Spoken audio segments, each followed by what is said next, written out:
well, I got 4 years of medical school, I got 3 years of residency, and then I'm going to be maybe a year of fellowship, and then I'm going to be practicing. What are you counting? The days are going to pass anyway. There's no 1 year, 2 year, 5 year, 10 year, 20 year. You just need to stop counting. And instead, you need to just focus on enjoying what you're doing rather than worrying about how much time is left or what am I going to do next.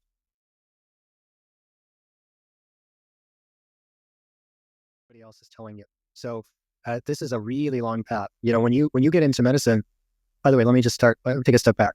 A lot of times people get into medicine and they keep a counter. So they start medical school and then they say, well, I got 4 years of medical school, I got 3 years of residency, and then I'm going to be maybe a year of fellowship, and then I'm going to be practicing. And it could extend up to 5 or 7 years of residency, et cetera. I think that the day you start medical school, you need to put that calculator away. You got to just put away the calendar.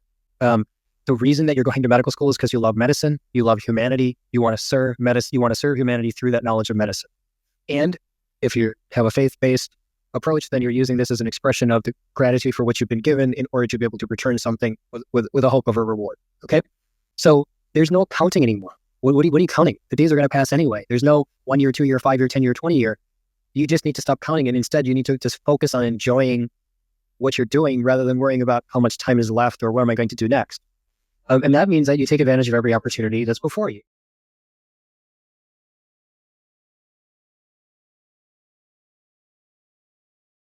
So as a first and second year medical student, my number one piece of advice is to be first and second year medical students. Don't go around and start picking up random subjects and reading about them and thinking, well, now today I'm going to study the, explication of the Quran. That's a distraction at that point, right? First 2 years of medical school is your time to dedicate to medicine. If you're going to do something that's going to take you away from medicine, the intention is to reset yourself, not to do something different. So if you went to read something that you were interested in outside of medicine, the goal there is not that you're going to study some other subject, but rather that you're going to just reset yourself so that you can be energized towards medicine. So I think that's the first step when you're first and second year.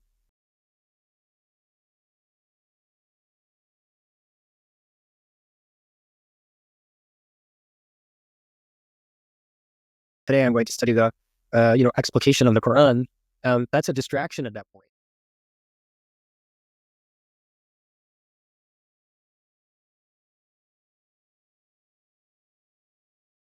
When you're a third, fourth year, now you're making this immense transition from classroom to clinic.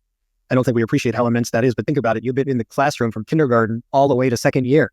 And all of a sudden, your whole life changes in third year when you now go to clinic. You're no longer in a classroom anymore.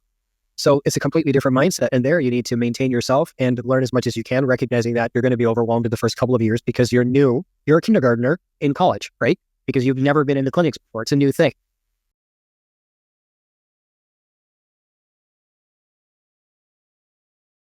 So it's okay to not know. It's okay to be fatigued. It's okay to be confused. It's okay to question. But you should appreciate every rotation as an opportunity to really learn and ascertain whether you're going to go into that field or not. And then the next step is you get to be a resident, and that's an amazing opportunity to be able to develop that domain knowledge that you need in order to be able to achieve your goals of service and in an area that you desire to serve it.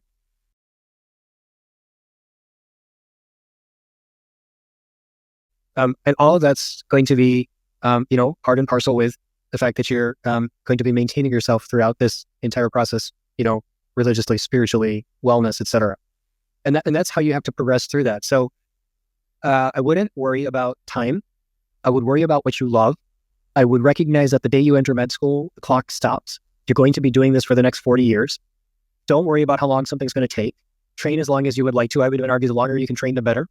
And then over time, as you become established in your career, let's say, 2-3 years into practice, you'll then have the ability to be able to do so many other things that are outside of medicine because you will have made medicine second nature to you. And that's the time where you can begin to explore other opportunities, whether that's going to be social work or developing yourself in the knowledge of your faith, etc.